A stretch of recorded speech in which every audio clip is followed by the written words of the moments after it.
நல்ல வத்த குழம்பு இன்னைக்கு ஸ்ரீநிதிக்கு பிடிச்ச மாதிரி நல்லா எல்லாம் போட்டு சுண்ட வத்தல்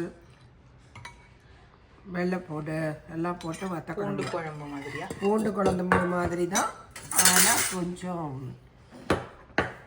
நெகட்டிவாகவும் இருக்கிறதுனால அப்படி வைக்கலாம் சொல்லிக்கலாம். இது வந்து நம்ம வீட்லேயே காய்ச்ச நல்ல வெள்ளை பூசணிக்காய் கூட்டு, இந்த காம்பினேஷன் நல்லா இருக்கும்னு சொல்லுவாங்க. அதுக்காக ஆதித்து இது ரொம்ப காரம்னு சொல்லுவாங்க, அவனுக்கு நல்ல பருப்பு. ஓகே. ஆஸ்பராகஸ்னு இந்த ஊரில் சொல்கிற ஒரு காய், அந்த காய் நல்லா இருக்கும், அப்பாவுக்கு ரொம்பவே பிடிக்கும். அதனால ஆமாம், அதை சாட்டை பண்ணி வச்சுருக்கலாம். நல்ல தயிர், அப்புறம் நிறைய நெய், அப்புறம் சூடாக சாதம். சூப்பர். சாப்பாடு ரெடி. சாப்பாடு ரெடி, எல்லாரும் சாப்பிட வரலாம்.